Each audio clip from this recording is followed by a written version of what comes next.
Welcome to week 2 of the online course, fall of 2022, called Transmission of the Light. My name is Konin Cardenas, or Aya Dhamadipa, and I am going to talk a little bit today about Kapimala. Kapimala was Nagarjuna's teacher, and this trio is who we are studying this week. Kapimala, Nagarjuna, and Kanadeva, Nagarjuna's student. And so we're looking at the case of the 13th ancestor, and I am looking at the Cook translation.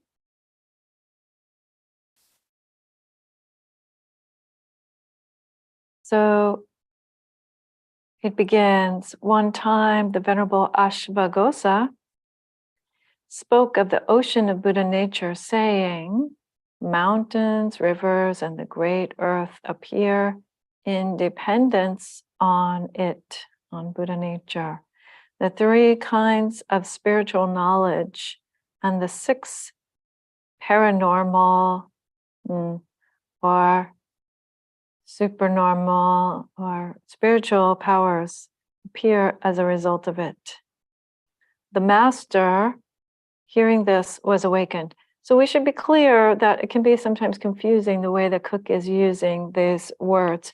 So in each case, when it refers to the master, it means the student, the one who is at the beginning of the case, the student who is receiving the teaching and is therefore the subject, the key character of the chapter. So in this case, Kapimala is being referred to here as the master, even though Ashvaghosha is the master who's teaching Kapimala this information, this truth.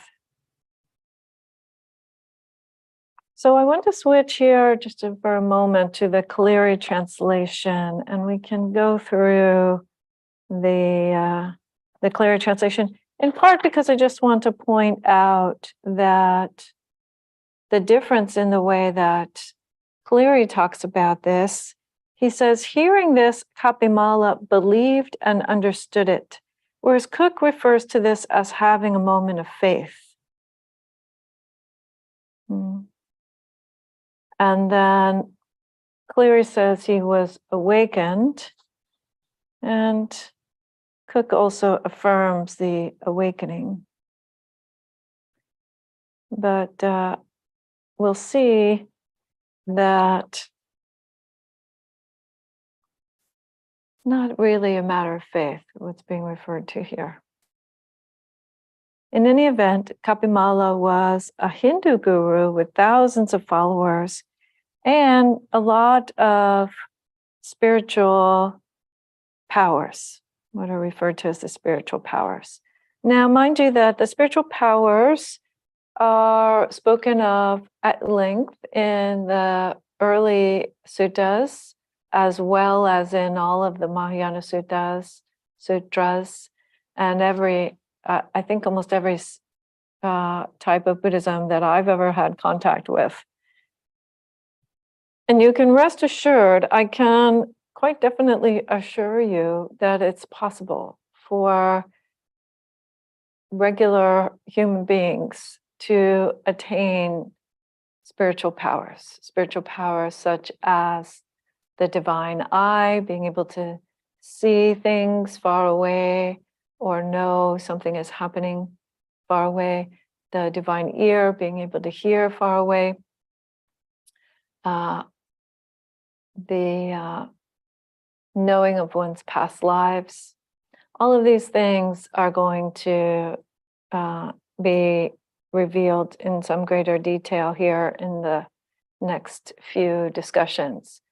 But part of the point that's being made here is that even those so-called special powers or special abilities are not actually enlightenment itself. And that even those things are integral to the larger principles that are at work within all things, the universal principles, the activity of all things.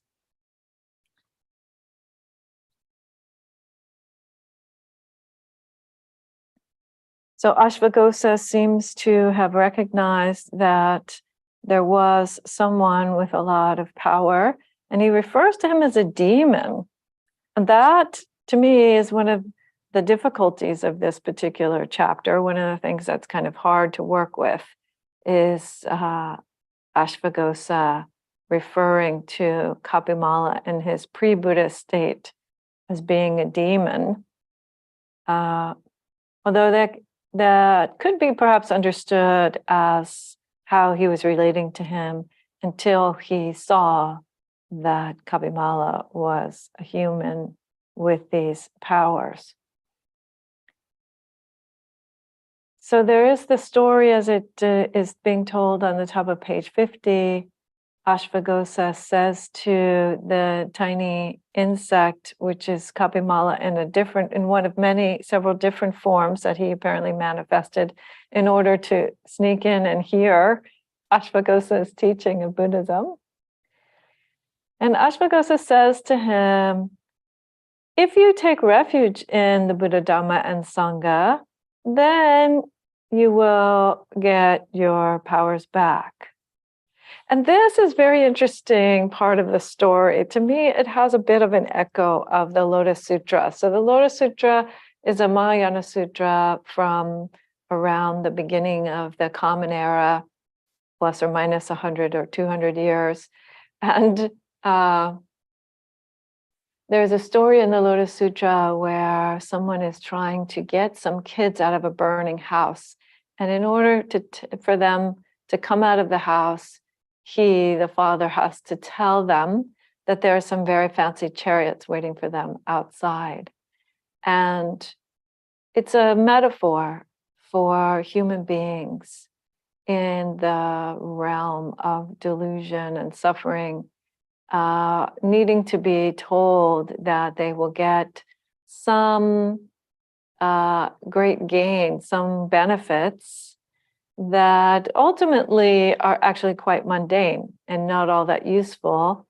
And they will know that once they see through their situation of being in delusion and in suffering. But in the meantime, I see this as Ashvaghosha sort of offering him a provisional benefit because he's not ready to actually understand or perhaps believe the true benefit of the Dhamma.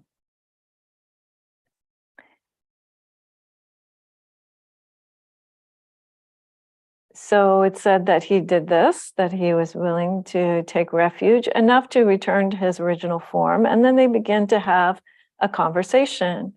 And Ashvaghosha asks him, how is it when you use your magical powers? And Kapimala responds, to produce an ocean is a very small thing for me. So in other words, he's saying, I'm a very powerful being. There's obviously a bit of arrogance there. At least that's the tone of it that comes across in this rendering. And Ashvaghosha then replies by saying, well, what about the ocean of essential nature is how Cleary is translating it, or Buddha nature? Can you produce the ocean of essential nature? Is Cleary's translation. And Cook's translation is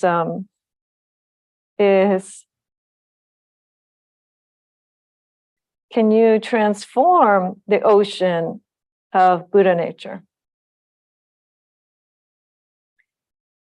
And Kapimala asks, what do you mean by Buddha nature? I've not heard that. I don't understand.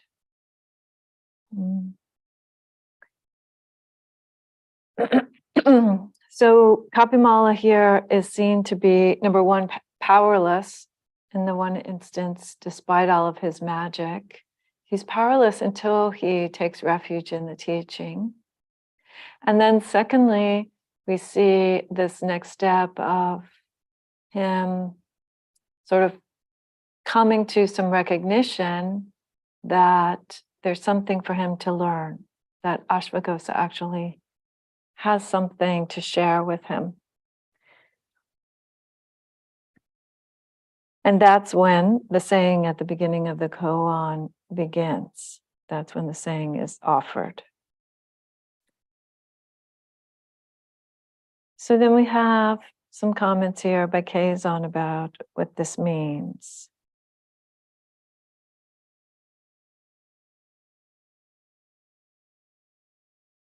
So there's a part here at the bottom of page 50 of the Cleary. Immeasurable states of concentration, such as the heroic march. The heroic march is the English translation of the Shurangama Sutra, in which one can enter any state at will, and the supernormal faculties such as clairvoyance, clairaudience, and so on, being able to read others' minds and so on, have no beginning and no end. So what does that mean? It means that that is not the ultimate solution to suffering. That is not going to bring you to the end of the path. Supernormal powers. Early Buddhism would certainly agree.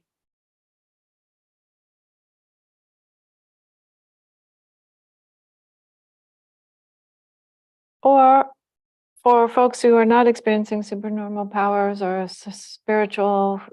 these kinds of spiritual powers, mental experiences, shifts in perception, I would also say that shifts in perception or various kinds of meditation abilities, also not the end of suffering. Various kinds of meditative states that can be experienced. This is what is meant by the saying, 3 times 3 in the front and 3 times 3 in the back. This is a little bit of a strange phrase. And the Soto Shu translation, the official translation, doesn't give us any hint, and neither do the two translators, except that Cook says he translated that phrase as meaning beyond number, lots and lots and lots and lots, beyond number. But here's my guess as to what that means. And this, again, is just something that I think is going to come out a little bit later in this chapter more clearly. But so the Tevijja are the 3 knowledges, the 3 actual knowledges that the Buddha had on the night of his awakening. And they are the knowledge of all of his past lives. He said over 100,000 of them in very specific detail.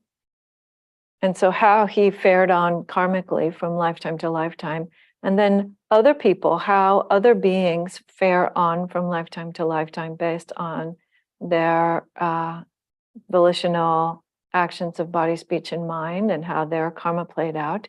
And then finally, the chain of dependent origination, what we call the 12-fold chain of dependent origination, and how that can cease by bringing an end to ignorance, and by bringing an end to craving. There are 2 points in the chain where it can be broken.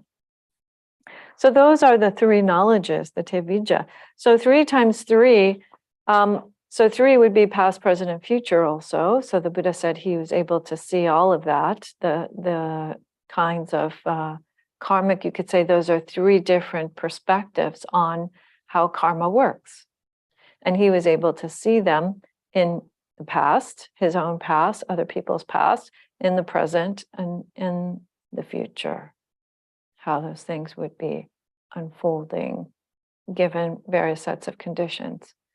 And So 3 by 3 in front means that's what's in front of you, that's what needs to occur for awakening to happen. 3 by 3 in back means after you've awakened. Those things are also true. Those things are also known. So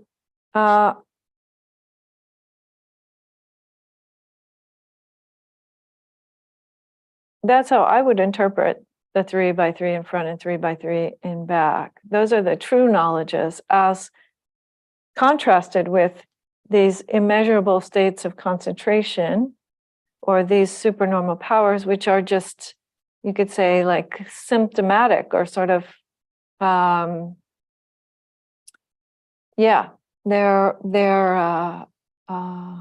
extras that arise. They're sort of signs that the mind is achieving a certain kind of flexibility or a certain kind of openness, which might mean that you're able to address the 3 by 3 in front.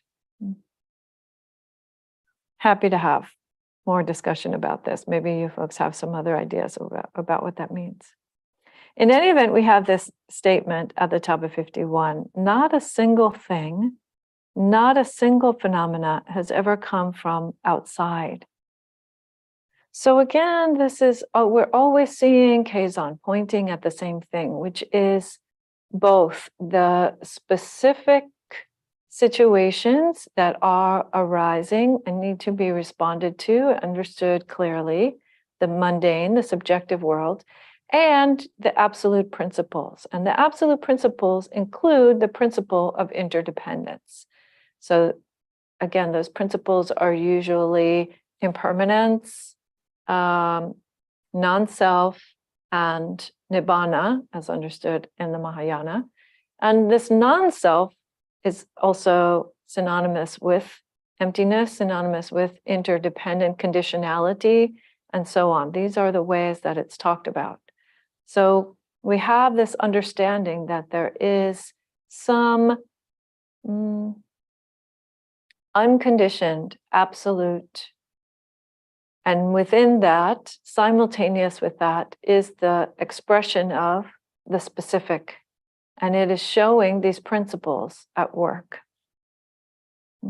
Showing these principles at work. So nothing could come from outside of that because it is all interdependent, interconnected. So going on, it says that even if Kapimala manifested miracles, he still didn't know himself. That this is the ocean of essential nature. He was confused about himself, and for that reason, he doubted others. Maybe you can relate to this state yourself.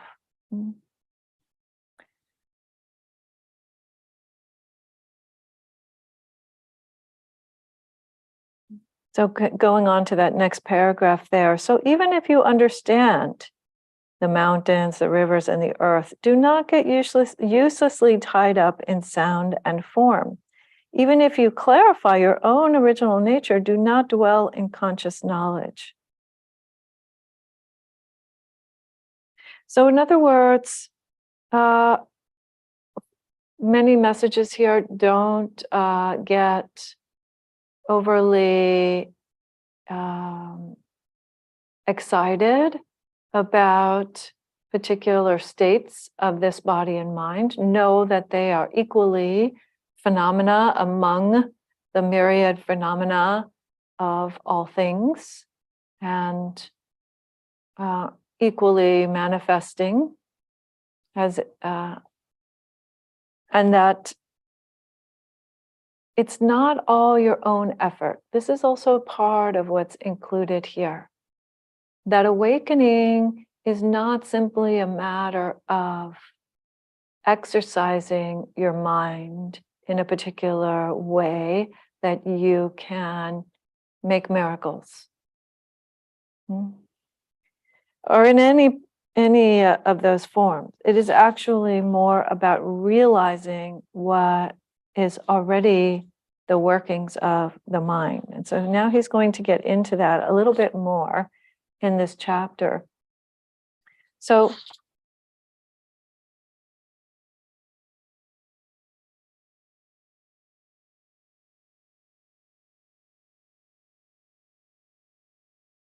And then he starts to talk about emptiness, and this is important. So if you talk about the root basis, and again, we should be very careful with these terms, that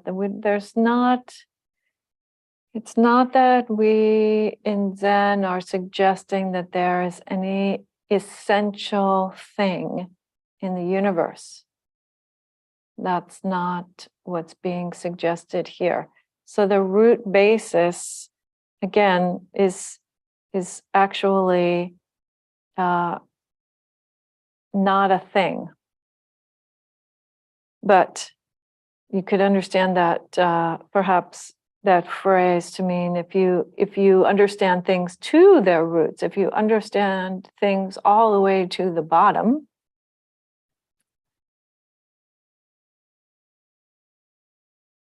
even appearing as seeing or hearing, even appearing as sound and form, there is nothing to do for another.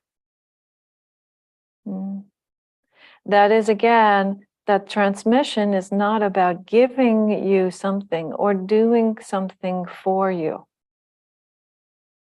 either from the side of the teacher or from the side of the student.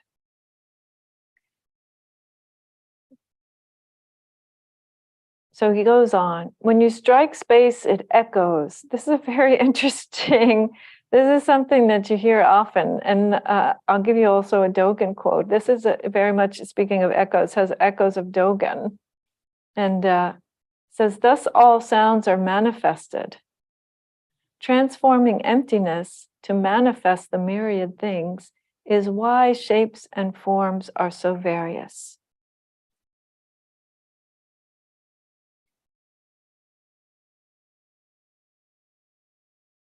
So emptiness as the incredible potentiality of all things,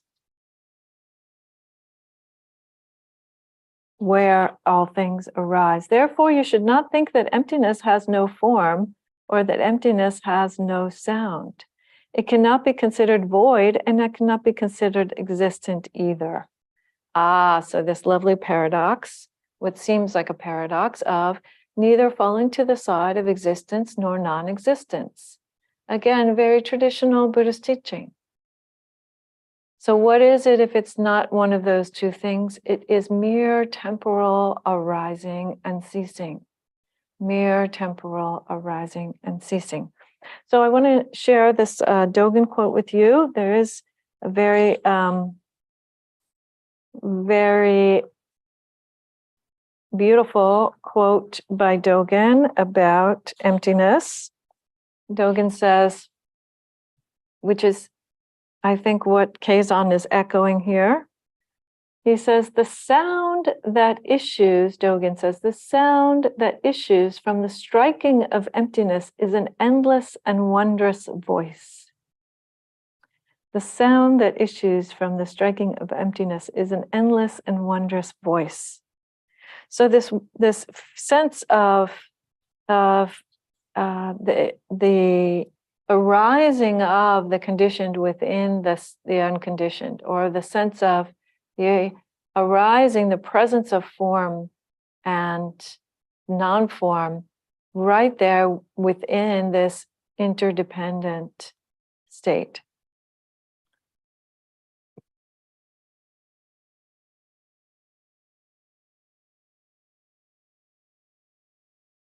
And then I want to also refer to this teaching by Shinshu Roberts. So I shared this with you on the class page. Let me share screen here. So we have this teaching from Shinshu, and this is from her book on Dogen's Uji.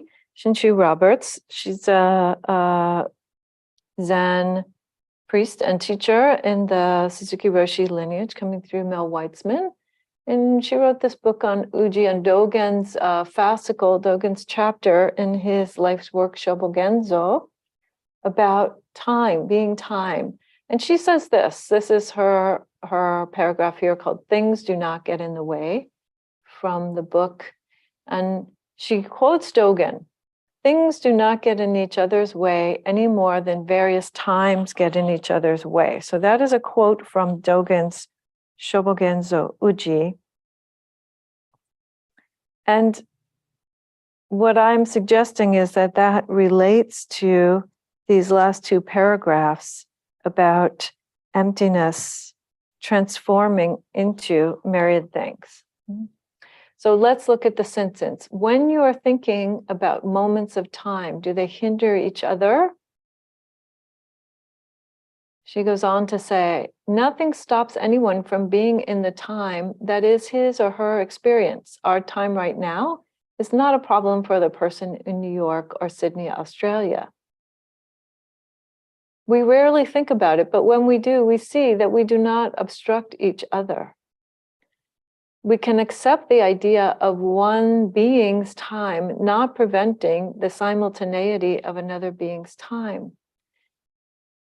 And when we think about things, okay, so now this is where we're getting into it, we tend to think of things as occupying space. But Dogen doesn't talk about things as occupying space, but rather our experience as being about moments of time, moments of time, moments of an arising and a ceasing and a particular set of circumstances and conditions in each instant. So he's teaching us, and I would suggest Keizan is also teaching us, to think about our experience of separateness versus our actual interdependent nature.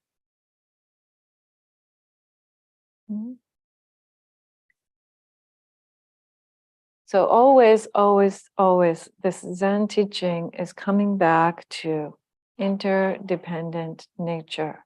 And what does that mean in terms of our lived experience?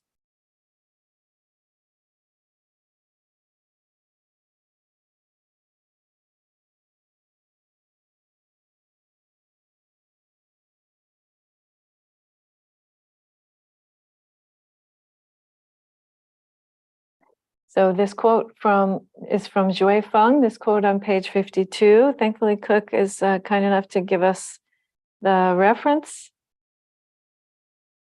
If you want to understand this matter, here I, or actually his mind, is like an ancient mirror. When a foreigner comes, a foreigner is reflected. When a native comes, a native is reflected. So that mind like a mirror, that's a very common also metaphor in later Buddhism, although we do see it occasionally, once or twice that I know of in earlier times. But the mind that is a mere phenomena that is reflecting the phenomena with which it comes into contact. The way in which this mind is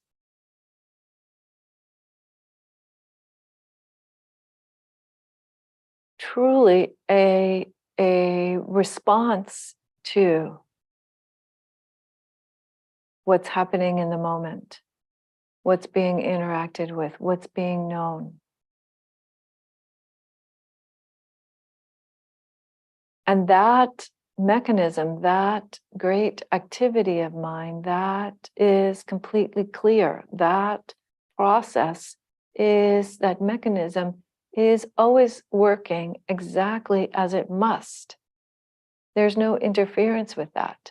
The question of delusion or enlightenment is more a matter of whether or not we are understanding our harmony with that, the fact of this being as like that, or whether we have some confusion and some sense of separateness and some sense of belief in our interpretations that we have put on top of that thing. So finally, we come to do not even see an inch of the whole earth as being outside your own mind. So this could be Keizan espousing a Yogacara perspective. So Yogacara is the mind-only school of Buddhism. And it long predates this period of time when Kazon was writing this, but my sense is it's probably not the case. My sense is that here, again, what Kazon is doing is he's equating mind with Buddha nature. He's equating mind with the whole of all things, all principles, all activity, all things interdependent within this immeasurably vast thing that we relate to as mind. So let's see how Cook dealt with that line. Yeah, similarly, right? Not even see an inch of the great earth as being outside your own mind. Then the next line is, do not put even a drop of water outside the ocean of Buddha nature. So again, I think that Kazon is equating them here.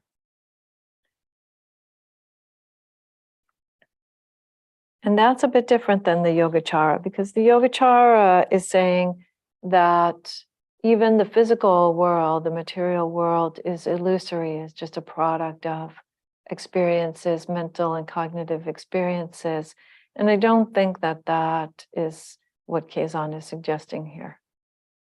I think that Kazon is suggesting that the physical and material world is part of the activity of Buddha nature, and how to say that? That mind encompasses even that. Mind encompasses even the material world,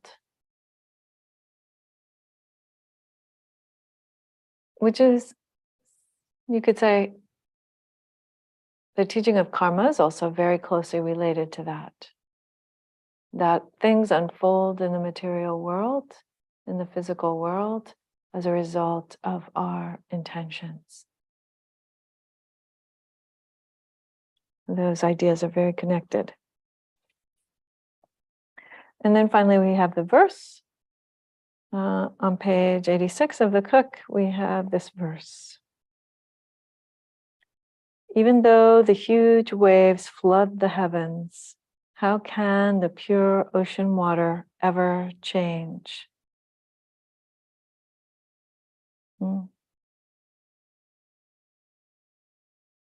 So even though there are wave after wave of activity, of living, of dying, of eons of time and space unfolding, how could the water itself, how could the nature of the thing, the nature of all things have changed? We wouldn't call it its nature if it were changeable.